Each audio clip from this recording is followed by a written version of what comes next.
nacengeye muri raporo z'amabuye y'agaciro, ninjira mu nzira nyuzwamo agezwa ku masoko, nyuza amaso mu mbonerahamwe zigaragaza ayo binjiza, ndeba amazina y'abantu n'ibigo birimo n'iby'ikoranabuhanga byungukira muri aya mabuye, ngenzura neza ibivugwa yuko u Rwanda rufatanya n'umutwe wa M23 mu gucukura amabuye muri Congo. Sanga ngomba kukubwira iki kintu gikurikira. Icyo ngomba kukubwira, tega amatwi wumve neza uburyo ubucuruzi bw'amagendu mu mabuye y'agaciro bukorwa. Abantu n'ibigo by'ubucuruzi barakungahaye bidasanzwe. Mwebwe muzita intambara, ariko abandi bazita business. Ni raporo ndende yakozwe na Global Witness. Raporo igarura mu majwi umutwe wa M23, ikanemeza yuko uyu mutwe uterwa inkunga n'u Rwanda ugacukura amatoni y'amabuye y'agaciro muri Congo. Amabuye akagurishwa ku masoko mpuzamahanga ariko mu buryo bw'amagendu. Impamvu nuko aya mabuye ngo abavuye mu bice birimo amakimbirane n'intambara. Hari aho raporo ivuga yuko aya mabuye mu by'ukuri asize amaraso. Uko byumvikana, raporo ishinja inyeshyamba za M23 n'ubutegetsi bw'u Rwanda. Cyakora mu bihe bitandukanye, u Rwanda rwamaganye bene izi raporo zirimo n'iya Global Witness nayo yaramaganwe. Izi raporo abayobozi benshi b'u Rwanda bazifata nk'amahomvo cyangwa ibyivugo by'abana bimwe bita iningwa. Ntabwo u Rwanda rwemera na gake ibiri muri izi raporo. Igikomeye ariko ni inzira aya mabuye anyuramo agera ku masoko, guhera muri Rubaya na Masisi kugera mu bubiko bwa Microsoft na Apple, mu bigo bikomeye cyane by'ikoranabuhanga n'ibikora amashanyarazi mu Bushinwa n'ahandi nko mu Buyapani. Aya mabuye ni ibikoresho bihambaye by'ibanze bivamo ibyo bikoresho byose by'ikoranabuhanga n'imodoka, bimwe bikagaruka bikatugeraho ngaho ku masoko turabikoresha. Dukurikira umuhanda neza twumva irengero ry'amabuye y'agaciro acukurwa mu buryo bw'amagendu avuye muri Congo, agurishijwe n'imitwe yitwaje intwaro akagera ku masoko mpuzamahanga. Ukurikiye Gentil Gedeon Official. Kubera yuko raporo ari ndende cyane, nayigabanyijemo ibice bibiri. Nyuma y'iki kiganiro muraza kubona ikindi gikurikiyeho gifitanye isano nacyo. Ubucuruzi bwa koruta mu bice byugarijwe n'intambara n'amakimbirane mu burasirazuba bwa Congo bwakomeje kunyuzwa rwihishwa ku masoko mpuzamahanga no kwinjizwa mu bicuruzwa bikundwa n'abaguzi hirya no hino ku isi, nubwo hashyizweho uburyo bwo kugenzura inkomoko y'ayo mabuye y'agaciro, due diligence systems. Toni zirenga ibihumbi 2 za koruta zicukurwa mu buryo bunyuranyije n'amategeko muri Congo, ariko birangira zigeze ku isoko mpuzamahanga. Izo zinyura hehe rero? Niho u Rwanda ruvugwamo muri raporo. Iyi koruta icukurwa mu birombe bya Rubaya mu burasirazuba bwa Congo, niyo turi kuvugaho uyu munsi. Ni hamwe mu hantu hacukurwa hafi 15% bya tantal cyangwa tantalum ikoreshwa ku isi, icyuma cy'ingenzi gikoreshwa mu gukora ibikoresho by'ikoranabuhanga birimo telefone ngendanwa, mudasobwa, imodoka zigezweho z'amashanyarazi za EV n'ibindi. Ibirombe bya Rubaya byahindutse isoko rikomeye cyane ry'amafaranga afasha umutwe wa M23 gukomeza ibikorwa byabo bya gisirikare muri Congo. Uyu mutwe wa M23, raporo ya Global Witness ivuga yuko ushyigikirwa n'ingabo z'u Rwanda, ugafata ibice byinshi by'igihugu, ugashinjwa kwica abantu ibihumbi, kwimura abaturage bavanwa mu byabo bagera ku bihumbi amagana batari miliyoni, no gushimuta ndetse no gukora icarubozo ku baturage mu bice bitandukanye. Raporo ikavuga yuko ibyo nta muntu urabihanira M23, gusa birangira ngo ikoruta yinjijwe rwihishwa mu Rwanda. Amakuru y'abayigura naho yoherezwa nabyo bikagirwa ibanga rikomeye. Raporo ngo yarabitahuye. Mu iperereza ryamaze umwaka wose, umuryango wa Global Witness ukurikiranira hafi ikoreshwa ry'umutungo kamere wavuze yuko wakurikiranye inzira iyo koruta inyuramo kuva icukuwe muri Congo ikambutswa umupaka ikinjira mu ruhererekane mpuzamahanga rw'ubucuruzi. Uwo muryango uvuga yuko wabonye ibimenyetso bihagije by'uko hari abayobozi b'u Rwanda bagira uruhare muri ubu bucuruzi, ndetse no kunyereza koruta ngo byageze ku rwego bitabayeho mbere. Raporo ivuga yuko mu myaka 3 ishize ibyo u Rwanda rwohereza mu mahanga bivuye kuri koruta byikubye inshuro zirenga 2. Global Witness ivuga yuko yagaragaje amasosiyete 7 yohereje hanze 85% bya koruta yose yoherejwe n'u Rwanda muri icyo gihe. Binyuze mu biganiro bitandukanye yagiranye n'abantu binjiza koruta mu Rwanda mu buryo bw'amagendu, Global Witness ivuga yuko ngo nibura amasosiyete 5 muri ayo ngayo 7 agura koruta ikomotse mu bice birimo intambara muri Congo.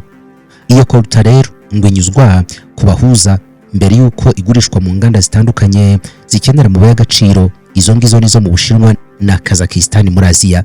Muri izo nganda coltan itunganywa ivamo tantal, icyuma gikoreshwa mu gukora capacitors, ibice by'ingenzi bikoreshwa mu byuma byinshi by'ikoranabuhanga. Raporo ivuga yuko bishoboka cyane ko iyo coltan ikomoka mu bice by'intambara n'amakimbirane mu burasirazuba bwa Kongo.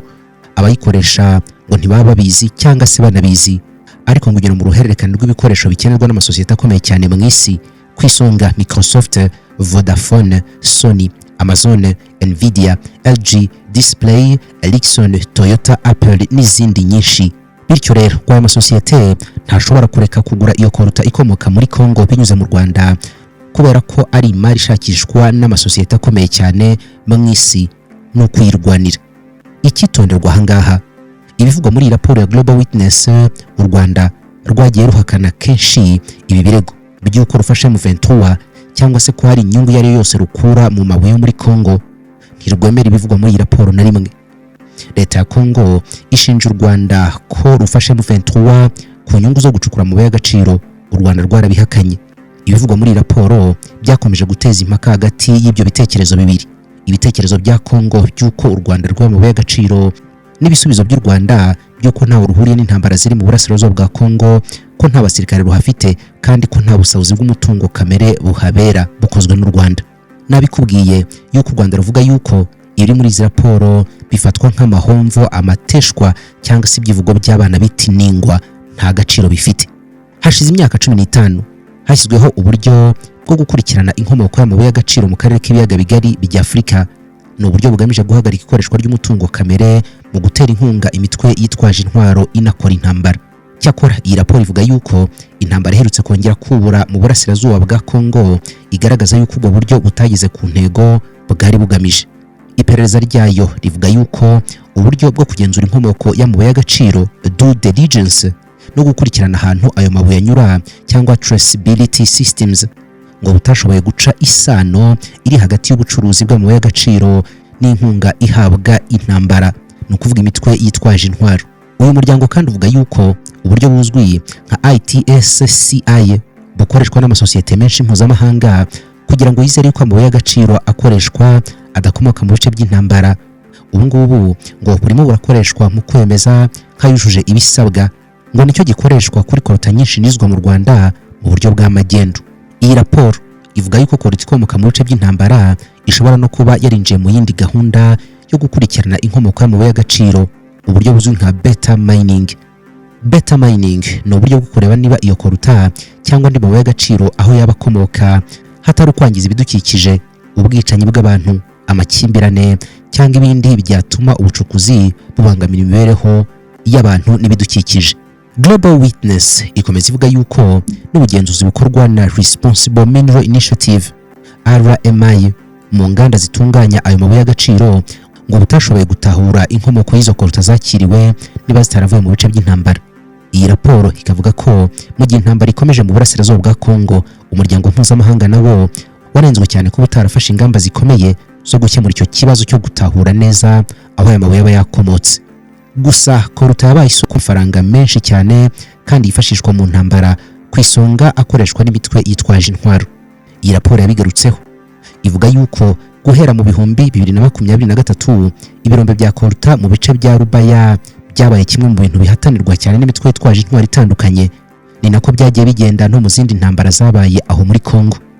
Umuryango w'abibumbye Loni watangaje ko muri uwo mwaka imitwe yitwaje intwaro yakomeje kwinjira muri ibyo birombe bya Rubaya kandi yasimburana imeze nk'iyahatanira. Iyi raporo ivuga yuko kuva mu mpera z'ibihumbi 2023 umutwe wa M23 wafashe imihanda minini cyane kandi y'ingenzi ikoreshwa mu gutwara amabuye y'agaciro itangira kuyigenzura. Iyo mihanda niva mu gace ka Rubaya nimero ya mbere mu birombe bya coltan mu burasirazuba bwa Kongo no ku isi muri rusange. Mu kwezi kwa 4 2024 ngo M23 yaje no kwigarurira ibyo birombe noneho byose, bituma ifata hafi coltan yose iva muri ako gace. Kuva icyo gihe nk'uko Global Witness bivuga, ngo coltan yabaye imwe mu nkomoko zikomeye cyane z'amabuye akoreshwa na M23 ndetse ishobora no kuba ariyo ya mbere ahubwo. Raporo ikomeza ivuga yuko ubuyobozi bwa M23 bwashyize muri Kivu y'Amajyaruguru abayobozi bayo bwite batoranijwe barimo n'abacuruzi, ngo ni ukugira ngo abo bayobozi bajye bafasha mu kwinjiza amabuye y'agaciro mu Rwanda mu buryo bw'amagendu, banashyiraho uburyo bwisanzuye bwo gukusanya imisoro n'amahoro ku bacuruzi n'ahacuruzwa amabuye y'agaciro. Raporo iti abacuruzi ba Koruta basabwa kwishyura amafaranga yiswe imisoro. Ayo mafaranga arimo amadolari 4 kuri buri kilo cya Koruta ahabwa umutwe wa M23, bagatanga andi mafaranga ni ukuvuga amadolari 3 kuri buri kilo kimwe nanone yishyurwa leta y'u Rwanda. Ku giteranyo ni amafaranga 7 ku kilo cya Koruta afatwa nk'umusoro. Hashingiwe ku mibare y'umuryango w'abibumbye, raporo ivuga yuko guhera mu 2024 mu kwezi kwa gatanu M23 ngo yinjizaga hafi amadolari y'Amerika 800 buri kwezi, ni nka miliyari y'amanyarwanda cyangwa irengaho gatoya. Aya mafaranga akomoka ku misoro y'ubucuruzi n'ubucukuzi bw'amabuye y'agaciro, cyane cyane Koruta yonyine ngo nakayabo. Koruta hangaha yabaye Koruta, ariko se yinjira gute ku butaka bw'u Rwanda kandi magendu iyo ikorwa ite? Muri raporo byanditsemo batu Rwanda ntirwungukira gusa mu gufasha ibikorwa bya gisirikare bya M23 muri Repubulika ya Demokarasi ya Kongo, ahubwo ngo hari n'abayobozi barwo bagira uruhare mu koroshya injizwa rya Koruta mu gihugu mu buryo bwa magendu. Abayobozi ntabwo banditsemo muri raporo cyangwa amazina yabo. Cyakora iyi raporo ivuga yuko ishingiye ku mibare ya Loni mu mpuguke z'umuryango w'abibumbye UN Group of Experts, ngo u Rwanda rufite hagati y'abasirikare 7,000 n'ibihumbi 12 ku butaka bwa Kongo. U Rwanda kandi rukagira intwaro zikomeye cyane ziri muri Kongo, ngo nibyo byatumye M23 igera ku bikorwa bihambaye byo gufata ubutaka bunini cyane muri Kongo no kugenzura ibice n'insinzi. Global Witness ivuga yuko mbere igice kinini cya Koruta cyambukaga umupaka kinyuze mu bice bitagenzurwa neza n'inzego z'umutekano za Kongo. Ibyo ni M23 yari itarafata ibice bitandukanye kandi binini byegera umupaka w'u Rwanda. Ariko ngo kuva M23 yafata umujyi wa Goma, uburyo bwo kwinjiza iyi Koruta mu Rwanda bwarahindutse. Muri raporo handitsemo yuko ubu Koruta nyinshi yambuka umupaka wa Goma ku manywa y'ihangu, ikinjira mu Rwanda itwawe n'amakamyo manini cyane atagenzuriwe ku mupaka. Abashinzwe umutekano ngo batanga uburyo buhagije bwo kwaya makamyo yambuka umupaka akinjira mu Rwanda nta nkomenyi. Amenshi muri aya makamyo ngo usanga atwikirijwe n'ibishitingi cyangwa amashashi akomeye cyane ku buryo udashobora kumenya ikintu aya makamyo atwaye. Global Witness ivuga yuko abashakashatsi bayo ngo babonye bamwe mu bayobozi ku mupaka bagenda bandika amakuru kuri buri kamyo yose yinjiye n'iki itwaye, bandika Koruta yinjiye iturutse mu burasirazuba bwa Kongo. Raporo ya Global Witness nayo yashingiye ku mibare y'impuguke z'umuryango w'abibumbye UN Group of Experts, ivuga yuko hagati y'ukwezi kwa gatanu n'ukwezi kwa 11 2024 ngo nibura toni zirenga 120 za Koruta zinjiraga buri kwezi, zikanyura rwihishwa ku mupaka zivuye muri Kongo zinjira mu Rwanda. Impuguke za Loni zo zivuga yuko ibi ngo byateje kwinjira kudasanzwe ku rugero ruri hejuru cyane rwa Koruta iva mu burasirazuba bwa Kongo yinjira mu bucuruzi bw'amabuye y'agaciro mu Rwanda, ndetse u Rwanda rwaciye agahigo mu biyaga bigari. Iyi raporo ikomeza ivuga yuko mu 2025 ubucuruzi bw'amagendu ngo bushobora kuba bwarushijeho kwiyongera ugereranyije n'imyaka 5 ishize. Raporo ivuga yuko mu mwaka umwe gusa nyuma y'uko M23 ifashe Rubaya ngo nibura toni 1,400 za Koruta zinjiye mu Rwanda, kandi ngo bishoboka yuko arizo nyinshi zinjiye ku butaka bw'u Rwanda zinjiye mu buryo bw'amagendu zivuye muri Kongo. Haraho raporo ivuga yuko nta bimenyetso bihagije yabonye byerekana ko mu myaka 2 ishize inzego z'u Rwanda zagiye zifatira Koruta yinjijwe mu buryo bw'amagendu. Nta hantu ngo byagaragaye ko u Rwanda rwakumiriye iyo magendu. Raporo kandi ishingira no ku mibare yatangajwe n'inzego z'u Rwanda ivuga yuko ibyoherezwa mu mahanga bishingiye kuri Koruta cyangwa se Koruta nyine byiyongereyeho inshuro zirenga 2.5 hagati y'ibihumbi 2021 n'ibihumbi 2025, ibintu raporo ivuga yuko bishobora gusobanura neza izamuka rikabije rya Koruta iva mu burasirazuba bwa Kongo yinjira mu Rwanda mu buryo bw'amagendu. Koruta umutungo ukomeye cyane winjira mu Rwanda ubyara amafaranga menshi. Raporo y'u Rwanda yishyura umusoro ngo wa 5% ku mabuye ya Koruta yoherezwa mu mahanga. Iyi raporo ivuga yuko mu mwaka w'ibihumbi 2025 Koruta yabaye igicuruzwa cya kabiri cyinjiza u Rwanda amadevize menshi gikurikira izahabu. Raporo ikavuga yuko Loni n'impuguke zayo mu by'amabuye y'agaciro ndetse n'imiryango itegamiye kuri leta ngo bamaze igihe bagaragaza yuko imibare y'amabuye y'agaciro u Rwanda rwohereza mu mahanga idahuye na gato n'ubwinshi bw'amabuye y'agaciro acukurwa imbere mu birombe byo mu Rwanda. Ikavuga yuko ibyo ngo byagaragazwaga na mbere yuko ibyoherezwa mu mahanga bya koruta byiyongera cyane. Global Witness ivuga yuko ngo u Rwanda rukorera igisa naho ruguhisha amakuru ngo ntabwo rujya rutangaza umusaruro kuri buri kirombe kiri mu Rwanda. Ibintu ngo bituma impuguke zitabasha kugenzura neza imibare itangazwa n'ibihuye n'ukuri. Raporo kandi iti nk'uko byatangajwe n'impuguke mu by'umutungo kamere zagize uruhare muri uwo mushinga, u Rwanda ngo rwakomeje kwanga gukoresha uburyo buzwi nka Analytical Fingerprint AFP. Analytical Fingerprint cyangwa AFP ni uburyo mpuzamahanga bwakozwe n'Ubudage bushingiye ku isesengura ry'imiterere y'imyunyu ntibigize amabuye y'agaciro, ibyitwa geochemical composition, bukaba bugamije kumenya neza igihugu cyangwa se agace runaka amabuye yakomotsemo. Ibyo byatuma bamenya neza niba koruta yoherezwa hanze ivuye mu Rwanda itavuye muri Congo. U Rwanda ngo ntabwo rwakoresheje iyi systeme ya Analytical Fingerprint.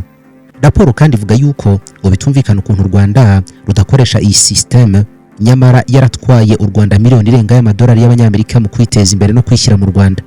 Kutayikoresha ngo ni impamvu yo gukwepa ubugenzuzi mpuzamahanga ku mabuye y'agaciro u Rwanda rwohereza hanze. Hari ibyo raporo igeraho ikita intege nke mu bugenzuzi bw'inkomoko y'amabuye y'agaciro. Amategeko asaba yuko amabuye aturutse mu Rwanda abanza gukurikirana inkomoko yayo mbere yo koherezwa mu mahanga. Raporo ivuga yuko gahunda izwi nka ITSCI ariyo ikoreshwa cyane mu Rwanda mu kugenzura inkomoko y'amabuye y'agaciro no gukurikirana inzira ayo mabuye anyuramo.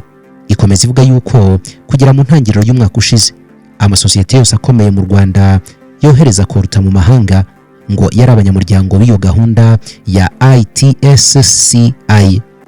ITSCI ni International Tin Supply Chain Initiative.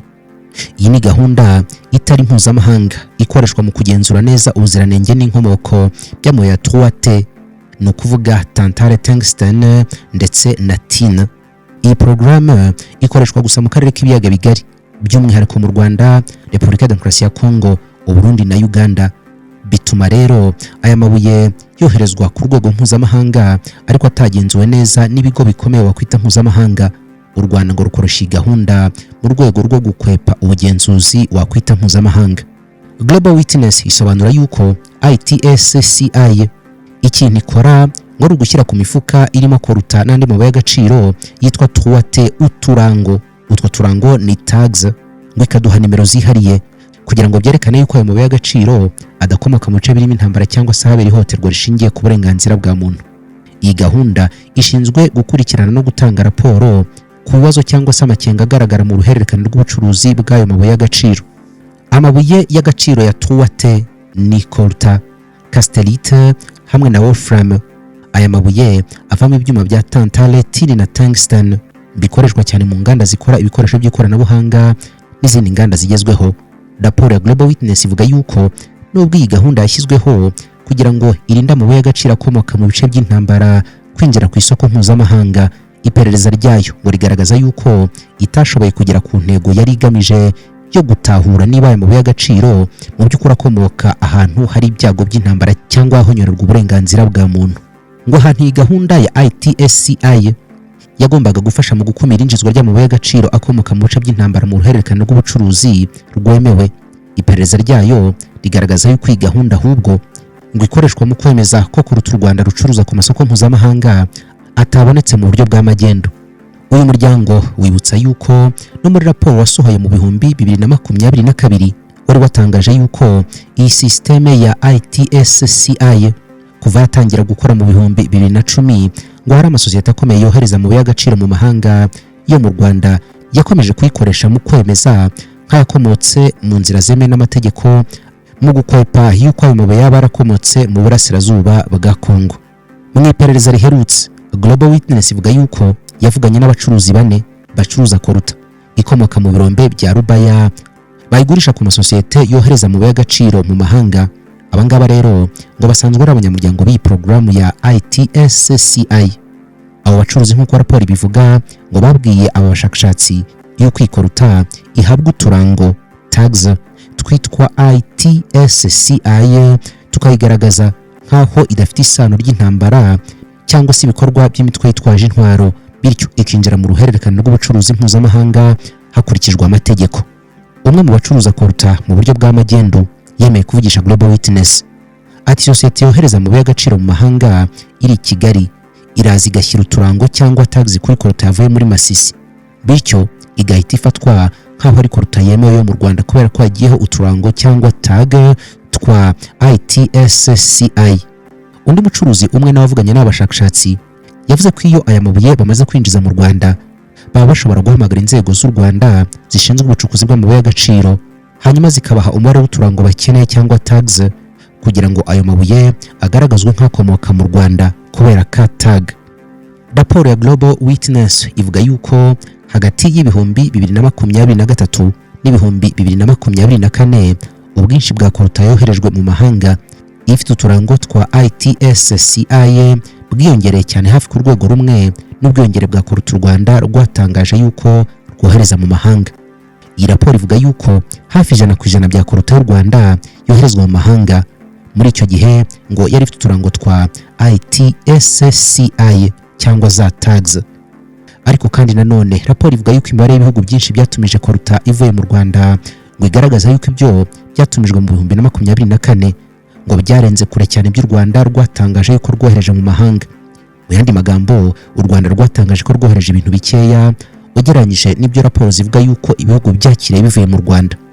Raporo ikavuga yuko ibi bishobora kuba byerekana ko hari igice kinini cyane cya koruta yoherezwa mu mahanga ivuye mu Rwanda ariko ntitangazwe.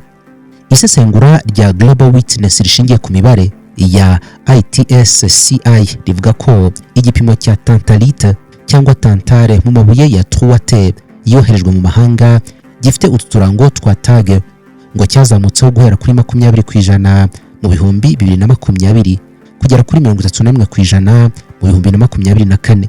Raporo ikavuga ko rizamuka rigoye gusobanura neza hatitawe kwinjizwa ryiyongere rya koruta iva Rubaya yinjizwa mu Rwanda.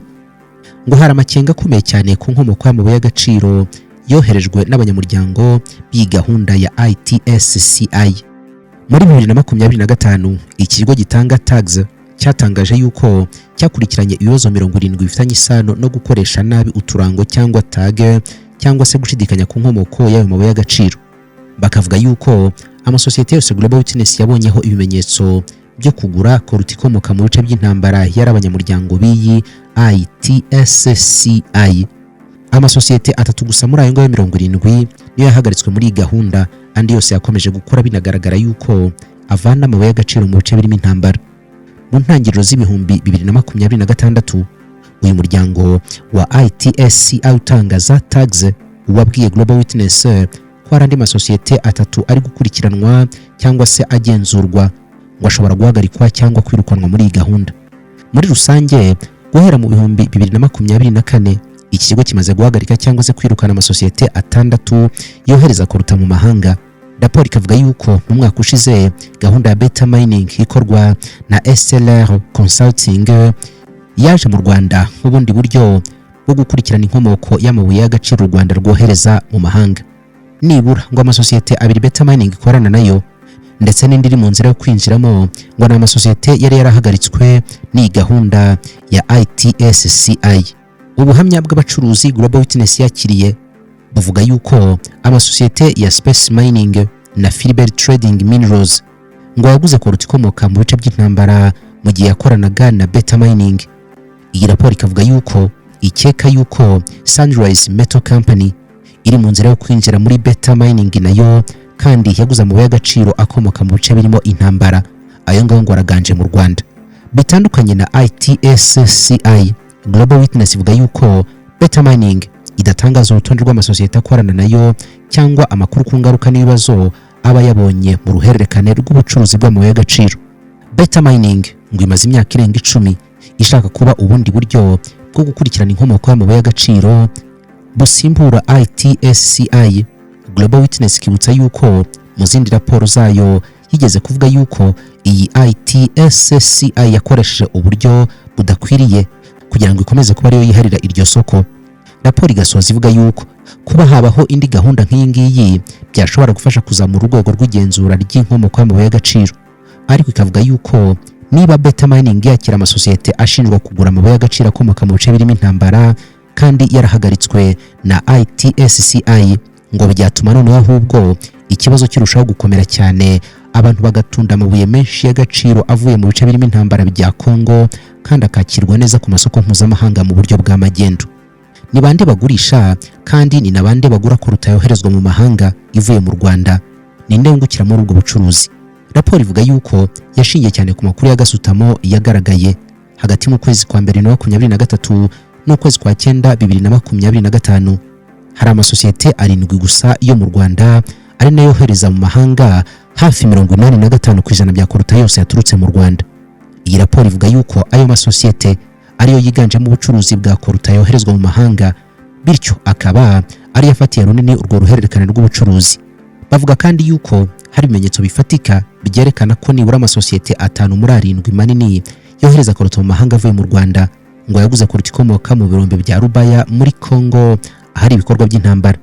Ayo masosiyete ni African Panther Resources, Sunrise Metal Company, Business Mining Solution, Kanzamina na Philbert Trading Minerals. Aya ngaya 5 nayo mu Rwanda muri 7 acukura amabuye y'agaciro mu burasirazuba bwa Kongo kandi akagera ku masoko mpuzamahanga mu buryo budasobanutse neza.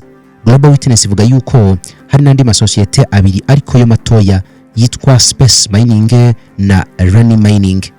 Aya nayo yaguze kuruta ikomoka muri Rubaya. Raporo ikavuga yuko hari n'ibindi bimenyetso byerekana ko n'izindi sosiyete zishobora kuba zaragurishije ku masoko mpuzamahanga kuruta ifitanye isano n'intambara. Global Witness igashingira kuri ibi ngibi ivuga yuko cya kigo cya ITSCI cyatanze ibirango cyangwa se tags ku mabuye y'agaciro ariko haturutse ahantu hatemewe n'amategeko cyangwa hari ibibazo by'intambara, aho amasosiyete yavanye amabuye y'agaciro mu buryo budasobanutse neza cyangwa bwa magendu hanyuma agahabwa umugisha ku isoko ry'u Rwanda. Hari amasosiyete amwe na mbere yari yarigeze kugaragaraho ibikorwa byo kwinjiza amabuye y'agaciro mu buryo bwa magendu. Amabwiriza ya OECD yo gukurikirana neza urunana rw'itangwa ry'amabuye y'agaciro ava mu bice bitandukanye byugarijwe n'intambara cyangwa bifite ibyago byinshi. OECD ni Due Diligence Guidance for Responsible Supply Chains of Minerals from Conflict Affected and High Risk Areas. Niyo ifatwa nk'urwego mpuzamahanga rw'ingenzi mu kugenzura ubucuruzi bw'amabuye y'agaciro mu buryo buboneye. Aya mabwiriza yakozwe cyane hashingiwe ku bibazo byagiye bigaragara mu ntambara zabereye muri Kongo, aho aya mabuye y'agaciro yakunze gushinjwa kuba yarakoreshejwe mu gutera inkunga imitwe yitwaje intwaro.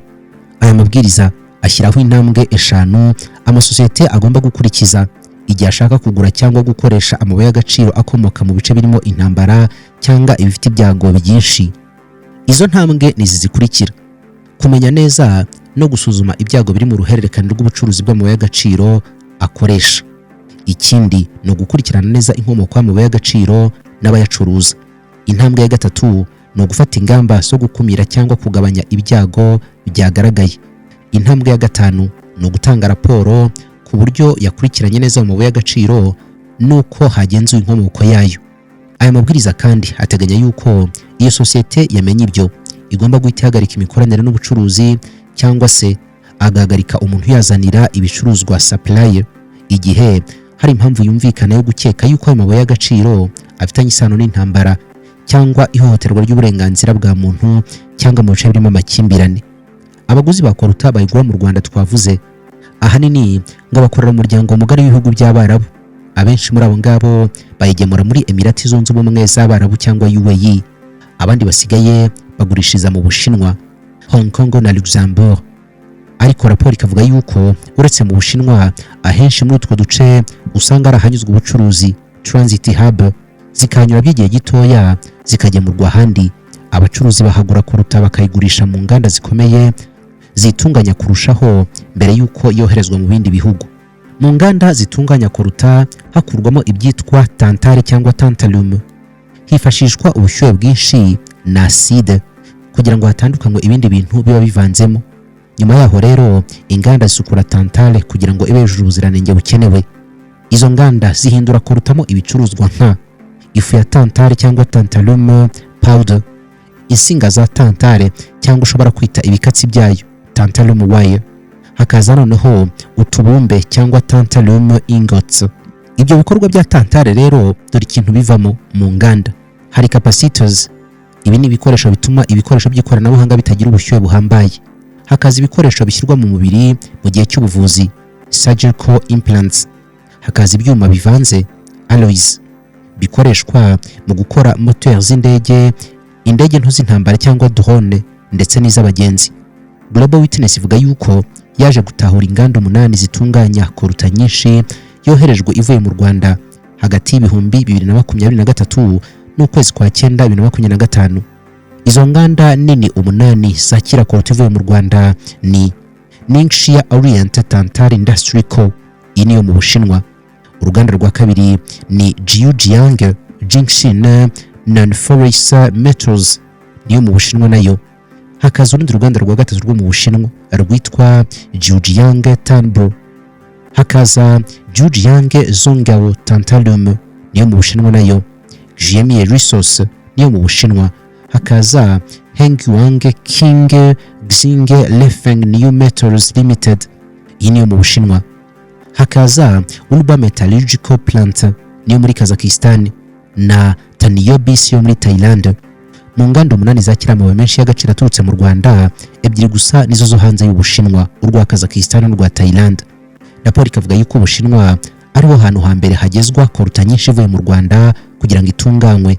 Ahangaha haba harebwa ubwinshi bw'amabuye y'agaciro hagera n'umubare w'inganda ziyatunganya. Global Witness ivuga yuko buri sosiyete yose ikomeye y'u Rwanda yohereza koruta mu mahanga yohereza nibura igice cyayo mu Bushinwa. Iyi raporo kandi ikavuga yuko ngo bitumvikana ukuntu mu bihumbi 2023 u Rwanda rwabaye igihugu cya kabiri gihereza Ubushinwa koruta nyinshi cyane kuruta ibindi bihugu bitunze, urugero nka Nigeria n'ahandi. Imibare ya gasutamo igaragaza yuko Ubushinwa bwatumije mu Rwanda toni 1571 za koruta mu bihumbi 2023. Hanyuma izo toni zenda kwikuba kabiri mu mwaka wakurikiyeho ziba toni 2286 2024. Iyi raporo ikavuga yuko amakuru ya gasutamo agaragaza yuko uruganda rwo muri Kazakhstan rwitwa Ulba Metallurgical Plant narwo rwakiriye koruta yoherejwe ivuye mu Rwanda hagati y'ibihumbi 2023 n'ibihumbi 2025.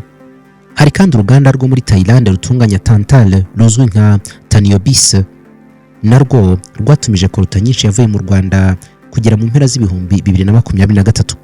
Global Witness ivuga yuko inganda zitunganya amabuye y'agaciro cyangwa ziyashongesha arizo zifatwa nk'ahantu hakomeye cyane mu ruhererekane rw'ubucuruzi bwa koruta, kubera yuko izo nganda nizo nkeya ugereranyije n'abacuruzi n'abacukura ayo mabuye.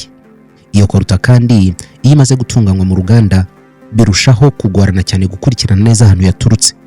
Aya mabwiriza ya OECD yo kugenzura ubucuruzi bw'amabuye y'agaciro mu bice bifite ibyago byinshi asaba yuko inganda zitunganya aya mabuye cyangwa izisukura aya mabuye atuwate zigomba gukusanya amakuru arambuye ku ruhererekane rw'abayazanye. Babyita upstream supply chain. Gukoresha neza ubushobozi zifite kugira ngo zigabanye ibyago byo kwakira amabuye y'agaciro aturutse mu ntambara cyangwa mu bikorwa byo guhonyora uburenganzira bwa muntu. OECD kandi isaba inganda zose zitunganya cyangwa zisukura amabuye y'agaciro atuwate ko zigomba gukora kenshi ubugenzuzi audit ku buryo zikurikirana neza inkomoko y'amabuye y'agaciro aturutse mu bice byugarijwe n'intambara cyangwa bifite ibyago byinshi. Tuwate urimo wumva ni ta eshatu nyine, ni tantalum cyangwa tantale iva muri colta, hakaza tin iva muri casterite na tungsten iva muri wolfram. Igenzura ry'inganda zitunganya koruta rushobora gutuma urunigi rw'ubucuruzi rusa naho rufite isuku nyamara atari byo. Iyi raporo ivuga yuko iperereza ryayo ryagaragaje yuko uburyo bukomeye cyane bukoreshwa mu kugenzura inganda zitunganya kandi zisukura amabuye y'agaciro ngo butabashije gutahura amasano ari hagati ya koruta n'ibikorwa by'intambara muri urwo ruhererekane rw'ubucuruzi. Ngo birahishwa cyane.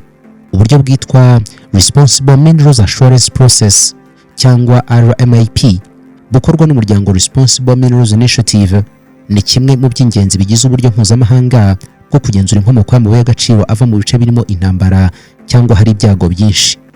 Nyamara iyi gahunda ngo igenzura uburyo inganda zitunganya kandi zikanasukura amabuye y'agaciro zishyira mu bikorwa inshingano zazo zo kumenya neza inkomoko y'amabuye y'agaciro. Due Diligence Systems and Process. Raporo ikavuga yuko mu myaka ibiri ishize 2024 na 2025 inganda zose uko ari 8 twavuze zigura amabuye y'agaciro mu Rwanda ya Colta ngo zakoreye igenzura rya RMAP, nyamara ntabwo habonetse neza amakuru ahagije agaragaza ukuntu aya mabuye y'agaciro yari yaragenzuwe n'izi nganda mbere yuko agurwa. Uretse byagaragaye mu igenzura ku ruganda rumwe rwo mu Bushinwa, izindi zose ngo zemeye ko hagenzurwa igice cya mbere yuko M23 ifata ibirombe bya Rubaya, ariko ntibemeye yuko bajya nyuma y'umwaka wa 2024 mu kwezi kwa kane. Bigaragaza yuko ngo hari amakuru atarashatse gushyirwa ahagaragara ku bijyanye n'aho amabuye y'agaciro yavuye nyuma y'ukwezi kwa kane 2024. Ni raporo ndende, ariko agace ka mbere reka tugasoreza ahangaha. Ikiganiro gikurikiraho kiraba kivuga noneho neza ukuntu u Rwanda cyangwa se amasosiyete akorana rwo mu bijyanye no kugurisha amabuye y'agaciro agenda kwepa nkana ubugenzuzi bw'amabuye y'agaciro ngo bimenyekane neza ahantu yaturutse, niba atari mu bice birimo intambara mu burasirazuba bwa Kongo. Gusa ndakwibutsa yuko iyi raporo n'izindi nkazo u Rwanda rutazihaye agaciro, inyinshi muri izo ngizo u Rwanda rwarazamaganye, ntirwemera ko hari uruhare urwo ari rwo rwose mu gukorana M23 mu burasirazuba bwa Kongo, cyangwa se ngo rwemere ibyanditswe muri za raporo nyinshi zivuga yuko ruri mu burasirazuba bwa Kongo gusahura amabuye y'agaciro. Naho mu kiganiro gikurikiraho Imboni TV, imboni ya rubanda.